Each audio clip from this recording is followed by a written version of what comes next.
आपका बहुत बहुत स्वागत है दोस्तों। आज की वीडियो में हम स्टार्ट करते हैं।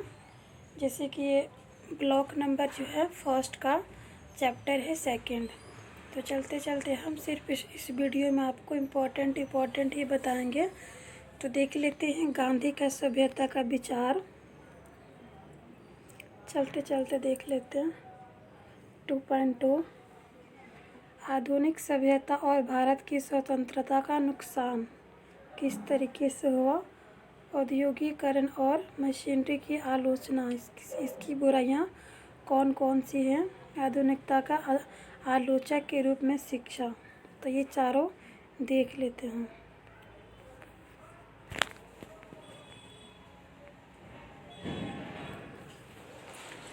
गांधी का सभ्यता का विचार। तो देखिए, गांधी ने अपने विचार और सभ्यता की अवधारणाओं पक्ष में पश्चिमी सभ्यता की सकारात्मक और नकारात्मक विशेषताओं, आधुनिक सभ्यता और भारतीय और पश्चिमी सभ्यता के बीच तुलना के बारे में विशेष रूप से अपने भाषणों में बताया था। और उसके बाद 1909 में हिंदू स्वराज में गुजराती भाषा में लंदन से दक्षिण अफ्रीका में वापसी यात्रा के दौरान लिखा था गांधी जी ने। तो ये दक्षिण अफ्रीका में गांधी द्वारा प्रकाशित साप्ताहिक इंडियन ओपिनियन के गुजराती जैसे कि संस्करण में उसी वर्ष दो किस्तों में प्रकाशित हुआ था।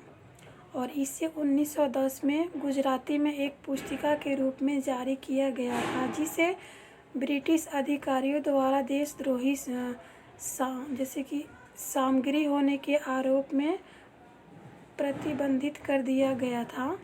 और देखिए, उसके बाद शाही अधिकारियों ने इस कदम की परवाह न करते हुए गांधी ने बाद में हिंद स्वराज में व्यक्त विचारों को विकसित किया है और उन्हें जीवन भर नए जैसे कि योगदानों से समृद्ध करते रहे। उनके विचारों मुख्य रूप से घटनाओं पर उनकी प्रतिक्रिया और कई सामाजिक सुधारों और राजनीतिक आंदोलनों को प्रोत्साहन देने के उनके प्रयास से निकले। उनके विचारों में एक रूपता विद्यमान थी और गांधी के विचारों में यह एक रूपता एक नैतिक दृष्टिकोण जो खुद के लिए नहीं बल्कि अपने देशवासियों के लिए सक्रिय और रचनात्मक जीवन जीने में इच्छा से उत्पन्न हुई थी। तो ये था गांधी का सभ्यता का विचार। तो विचार ये पढ़ लीजिएगा। अब देखिए, इसका नुकसान किस तरीके से हुआ। 2.3 में हम देख लेते हैं आधुनिक सभ्यता और भारत की स्वतंत्रता का नुकसान। देखिए, गांधी ने कहा कि भारतीयों ने अपनी सभ्यता से खुद को दूर रख लिया है, जो अनिवार्य रूप से जैसे कि आध्यात्मिक था और इसके बजाय भौतिक समृद्धि की ओर बढ़ रहा था, जिस पर पश्चिमी सभ्यता आधारित थी। और यही भारत की स्वतंत्रता को खोने का आंतरिक और मूलभूत कारण था। भारतीय राजाओं के उस ढोलमुल रवैये की निंदा करते हैं जिसने अंग्रेज़ों को यह अपने जैसे कि सैन्य उपस्थिति बढ़ाने का अवसर दिया था। हिंदुओं और भारत के मुसलमानों के बीच दुश्मनी का भी हवाला देते हैं जिससे भारतीयों ने उन परिस्थितियों का निर्माण किया जिसने ईस्ट इंडिया कंपनी को ऐसे अवसर प्रदान किए जिसके कारण धीरे धीरे कंपनी का भारत पर नियंत्रण होता गया। भारत का जो है जैसे कि नियंत्रण कंट्रोल होता गया। और गांधी का निष्कर्ष है कि इसलिए यह कहना ज़्यादा सही है कि हमने भारत को अंग्रेज़ को दे दिया, ना कि भारत हारा। तो ये था बुराई। देखिए, आलोचना, औद्योगिकरण और मशीनरीकरण की आलोचना। गांधी का मानना था कि औद्योगिकरण ने पश्चिमी में राष्ट्रीयता की हिंसक अवधारणा को जन्म दिया है। उनके अनुसार औद्योगिकरण ने समाज को अमीरों और गरीबों में विभाजित कर दिया था और न केवल आर्थिक असमानता पैदा की बल्कि मजदूर वर्ग, दासता और लालच जैसे अनैतिक भाव को भी जन्म दिया था। गांधी की समालोचना शहरी औद्योगिक दृष्टिकोण पर केंद्रित है। पश्चिमी सभ्यता की उनकी आलोचना इस सभ्यता मशीनों की जड़ों पर आधारित थी और मशीन का सर्वस्व था जिसे भारत को पीड़ित किया। उसके अनुसार ये ऐसी मशीन थी जिसने भारत को गरीब कर दिया था और इसलिए खादी की अवधारणा या लकड़ी के चरखे पर सूती धागे की कताई को गांधी ने न केवल पश्चिमी औद्योगिकरण के खिलाफ एक हथियार के रूप में अपनाया था बल्कि स्वराज और स्वदेशी की अवधारणा को बढ़ावा देने के लिए भी अपनाया था। तो उन्होंने मुख्य रूप से इस बात पर बल दिया था कि जब भारतीय लोग अपने देश में बुने कपड़े पहनेंगे और उन जैसे कि अपने ही देश में निर्मित सामानों का उपयोग करेंगे तो हमारी खोई हुई सभ्यता पर कोई भी गर्व होगा। अतीत में करीब जैसे संतों ने अपने देहाती गीतों के माध्यम से इस विचार का प्रचार किया था।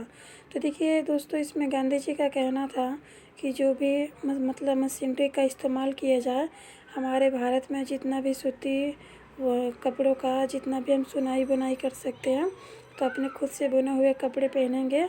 और जो भी अंग्रेज़ों के द्वारा कपड़े वगैरह हमारे भारत में निर्यात वगैरह करके मतलब सेल वगैरह करते थे, इंडियन लोग पहनते थे, तो ये लोग मतलब कि नकारते थे, हम अंग्रेज़ों का कपड़े वगैरह हम यूज़ नहीं करेंगे, जितना हो सके हम अपने भारत के ही सामान तैयार किए मतलब कि हस्तशिल्प कारों का सामान हम खुद का इस्तेमाल करेंगे। तो गांधी जी का ये कहना था। देखिए, आधुनिकता के आलोचक के रूप में शिक्षा। भारत में आधुनिकता की शुरुआत के लिए बुनियादी शिक्षा यकीनन सबसे महत्वपूर्ण क्षेत्र था। यह औपनिवेशिक द्वारा डिजाइन किया गया था। इसके अलावा आमतौर पर भारतीय परंपरा से अलग होने के साथ यह ग्रामीण इलाकों में लाखों लोगों की ज़रूरतों और समस्याओं से बेहतर था। गांधी की बुनियादी शिक्षा योजना मुख्य रूप से ग्रामीण शिक्षा और हस्तशिल्प का एक तंत्र था जो शिक्षा का माध्यम था। कताई और बुनाई गांधी की प्राथमिकता थी कि इसके लिए उनका पूरा शिक्षा शास्त्र और शैक्षिक दर्शन उनके जीवन के लिए खादी आधारित दृष्टिकोण से जुड़ा हुआ था। तो देखिए, गांधी जी का कहना था, गांधी शिक्षा की पश्चिमी व्यवस्था के घोर आलोचक थे। उन्होंने महसूस किया कि भारत की ज़रूरतों के लिए पूरी तरह से अनुपयुक्त और पश्चिमी मॉडल की एक पूरी नकल थी। उन्होंने आगे कहा कि तत्कालीन शिक्षा प्रणाली का माध्यम विदेशी भाषा होने के कारण हमारे स्कूलों और कॉलेज के युवाओं की ऊर्जा का पूरा उपयोग नहीं हो पाता था और ये बस क्लर्क और कार्यालय के कामकाज की फौज बनते जा रहे थे। उनका दृढ़ मत था कि उनकी सारी मौलिकता का नाश कर दिया है, विभिन्न भारतीय भाषाओं को कमज़ोर कर दिया है और जनता को उच्च ज्ञान के लाभ से वंचित कर दिया है, जो अन्यथा उनके साथ शिक्षा वर्गों के मिलन के माध्यम से सही रहता है। इस शिक्षा प्रणाली में शिक्षित भारत और आम जनता के बीच एक खाई पैदा की और इसमें मस्तिष्क को तेज किया, लेकिन धर्म पर आधारित शिक्षा और हस्तशिल्प प्रशिक्षण को दूर कर दिया था। उन्होंने आरोप लगाया कि इस प्रणाली में कृषि प्रशिक्षण की सबसे बड़ी ज़रूरत को उपेक्षित कर दिया था। तो ये था। देखिए, यूनिट हमारा क्लोज हो गया। तीसरा भी यूनिट हम इसी वीडियो में कवर कर लेते हैं। 2 पॉइंट इतना इम्पोर्टेंट नहीं है, थोड़ा सा देख लीजिएगा। देखिए, गांधी विकास समीक्षक, तो ये हम देख लेते हैं इसमें क्या क्या है। हिंसा और विकास देख लेते हैं। पर्यावरण के लिए नुकसानदेह विकास देख लेते हैं। विकास की नई अवधारणाएं क्या है, गांधी का विकास के प्रति दृष्टिकोण एवं आलोचना क्या है, तो ये हम चलते चलते देख लेते हैं।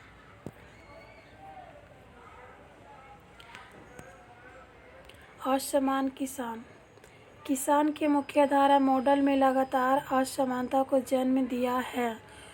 इसने न केवल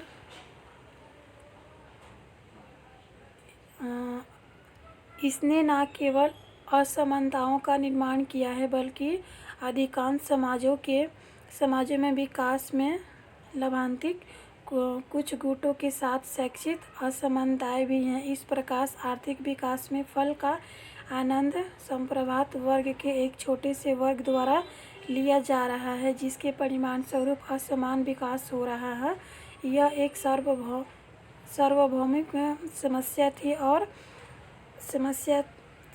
थी और है, और भारतीय समाज भी इसका अपवाद नहीं था। विकास की प्रक्रिया में दक्षिण में विभाजन को भी व्यापक किया है, जिसमें उत्तर के विकसित देशों को विकास के लाभों का प्रमुख हिस्सा मिलता है। दक्षिण के देशों को खुद के भरोसे छोड़ दिया है, जिसने उनकी आर्थिक प्रगति को धीमी कर दिया है। असमानता की समस्या अंतर सामाजिक और पर सामाजिक दोनों हैं, और सदारूढ़ अभिजात वर्ग द्वारा इसे प्रमुखता से नज़रअंदाज किया जाता है। पूरी दुनिया में बढ़ती असमानता की समस्या से निपटने के लिए कई उपाय किए जा रहे हैं। तो ये असमानता देख लीजिएगा। यदि हम भारत का उदाहरण लें, देखिए उदाहरण से हम समझ लेते हैं। तो भारत ने स्वतंत्रता के बाद कई उपायों की शुरुआत की है, जिसमें एकीकृत ग्रामीण विकास कार्यक्रम, आदिवासी कल्याण योजनाएं, समाज की आर्थिक और सामाजिक रूप से वंचित वर्गों के लिए आश्रय, रोजगार गारंटी योजनाएं और नगद हस्तांतरण योजनाएं शामिल हैं। इन सभी उपायों से समावेशी विकास में योगदान कराना था, जिसके परिणाम स्वरूप आर्थिक और सामाजिक दोनों ही तरीके से व्यापक असमानता का उन्मूलन हुआ। यही नहीं, भारत ने 1991 में वैश्वीकरण और उदारीकरण की विशेषता वाले आर्थिक नीतियों ने एक नए युग में प्रवेश किया है। इसका उद्देश्य विकास की प्रक्रिया को तेज करना था, जो कम से कम असमानता की समस्या को कम कर सकती थी। तो देखिए, इसका मतलब अगर इसे सप्ताह समाप्त नहीं किया जा सकता है, तो अब यह स्पष्ट है कि ये सभी उपाय बड़े पैमाने पर गरीबी और असमानता की समस्या से निपटने में विफल हो रहे हैं, मतलब कि सक्सेसफुल नहीं हो रहे हैं। हाँ, हारने की बात आ रही, विफल हो रहे हैं। तो गरीबी रेखा से ऊपर लोगों के बड़े हिस्से को लाने के सरकार के दावे के विपरीत सामूहिक गरीबी और असमानता की समस्या हमेशा की तरह बेकाबू बनी हुई थी। हिंसा और विकास।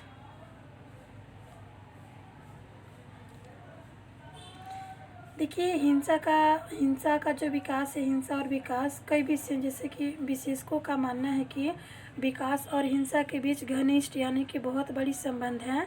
हिंसा की समस्या ने विशेष रूप से एक स्थायी रूप ले लिया है, क्योंकि विकास आदिवासियों, स्वदेशी समुदायों, मछुआरों, प्रवासी श्रमिकों सहित अन्य वर्गों में लोगों के विस्थापन का कारण बना है, और ये विकास के सबसे बुरे शिकार बने हैं। ये धीरे धीरे अपने आजीविका और पारंपरिक स्रोतों से वंचित होते गए। औद्योगिकरण की प्रक्रिया में लाखों लोग अपने पुनर्वास के लिए किसी भी उचित योजना के बिना अपनी भूमि को जबरन लूटे जाते रहे थे। इस तरह की जबरन विस्थापन न केवल शारीरिक पीड़ा बल्कि मनोवैज्ञानिक भटकाव भी पैदा करते हैं। देखिए, हिंसा और विकास का मतलब ये होता है, मैं आपको सरल भाषा में बता दूं तो देखिए, हिंसा तब किया जाता है, मान लीजिए एग्जाम्पल, कोई युद्ध है, युद्ध में मतलब लाठीचार्ज, किसी को घायल कर देना, किसी अपने से दूसरे व्यक्ति को, तो ये हिंसा का जो विकास इस तरीके से होता है। और अहिंसा है, गांधी जी का ये भी कहना था कि अहिंसा अपनाइए, और कितनी भी बड़ी से बड़ी लड़ाई क्यों ना हो, अहिंसा के द्वारा प्यार से जीता जा सकता है, ना कि अपने से किसी दूसरे व्यक्ति को घायल करके चोट पहुंचा कर। तो इसका मतलब ये है। देखिए, पर्यावरण के लिए नुकसानदेह विकास। पर्यावरण के लिए नुकसानदेह मतलब क्या चीज़ विकास है। तो आसमान विकास और बढ़ती हिंसा के अलावा वर्तमान विकास का पैटर्न पारिस्थितिक पर्यावरण असंतुलन भी पैदा करता है, जिससे मानव समाज में अस्तित्व के लिए एक गंभीर खतरा पैदा हो रहा है। जलवायु प्रदूषण जैसे कि ओजोन परत में कमी, ग्लोबल वार्मिंग, ध्रुवीय बर्फ का पिघलना और समुद्र के स्तर को बढ़ता प्रदूषण औद्योगिक विकास में परिणाम है। पूरी दुनिया में सरकारें ग्लोबल वार्मिंग के दुष्प्रभावों से अवगत है। ग्रीन हाउस गैसों के उत्सर्जन को कम करने के लिए उनके द्वारा उठाए गए विभिन्न कदम वांछित परिणाम देने के लिए विफल रहे हैं, सक्सेसफुल नहीं थे। तो देखिए, वास्तव में पर्यावरण की वर्तमान स्थिति काफ़ी परेशान करने वाली है। यह पृथ्वी और औसत तापमान में निरंतर वृद्धि से स्पष्ट होता है। सभी जीवित प्राणियों को ग्लोबल वार्मिंग और ओजोन परत की कमी के पूरे प्रभावों का सामना करना पड़ रहा है। यह स्पष्ट है कि विकास के वर्तमान पैटर्न में ऊर्जा की उच्च खपत की आवश्यकता होती है, जिसके बिना यह संभव नहीं है कि इसके कोयला, पेट्रोल, पानी आदि जैसे प्रमुख ऊर्जा स्रोतों में तेजी से कमी आई है और कई देशों में परमाणु ऊर्जा के लिए प्रोत्साहित किया गया है, जिसने अपने अलग नुकसान हैं। इस प्रकार यह स्पष्ट है कि ऊर्जा के नियंत्रण उपलब्धता एक मुद्दा बन गया है, जो दीर्घकालीन विकास की किसी भी संभावना से बहुत बड़ी बाधा है। तो देखिए, विकास की नई अवधारणाएं क्या हैं, थोड़ा देख लेते हैं। विकास की नई अवधारणाएं, ये इम्पोर्टेंट नहीं है, ये देख लेते हैं। गांधी का दृष्टिकोण और विकास की आलोचना। जो गांधी का दृष्टिकोण है और इसकी आलोचना का मतलब होता है बुराई करना। कौन कौन लोग इसकी बुराई करते हैं, आगे भी देख लेते हैं क्या है। पहले इसको कंप्लीट कर लेते हैं।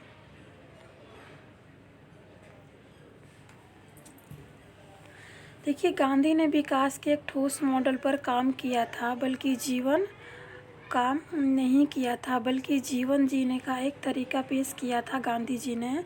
तो विकास के एक व्यापक दर्शन में प्रकट हो सकता है उनकी संबंध, एक सेकंड दीजिएगा,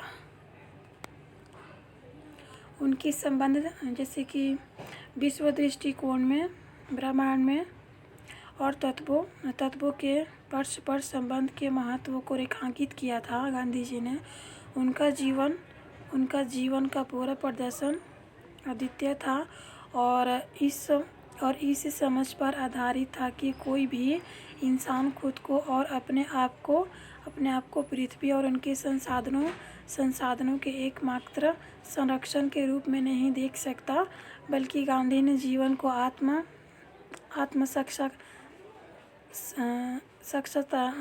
साक्षात्कार के अवसर के रूप में देखा है। मनुष्य सामाजिक है और उसे अपना जीवन समाज में व्यतीत करना है, ना कि एकांत में। जैसे कि गांधी का कहना था कि मनुष्य जो है सामाजिक व्यक्ति है, ना कि अकेला है, एकांत है। इसलिए मनुष्य को असंख्यक समस्याओं से जूझना पड़ता है, जिसमें चुनौती और अवसर शामिल हैं। उनके अनुसार मनुष्य में सबसे महत्वपूर्ण तत्व आत्मा है। उन्होंने मानव शरीर को एक साधन के रूप में देखा है। उनका मानना था कि शरीर को प्रधानता देने से आत्मा की दृढ़ता और वृद्धि बाधित होती है। चाहत संसाधनों तक पहुँच, संसाधनों का उपयोग और अन्य प्राणियों जैसे और प्रकृति के साथ बातचीत की धारणा को इसलिए देखा गया है और इसे जीवन के अंतिम लक्ष्य को ध्यान में रखते हुए आगे बढ़ाया गया है। और हमें अपने जीवन को प्रकृति के बीच के संबंध, ऊर्जा, भोजन आदि के संदर्भ में हमें क्या खाते हैं और प्रकृति से हमें क्या प्राप्त होता है, इस पर ध्यान देना चाहिए।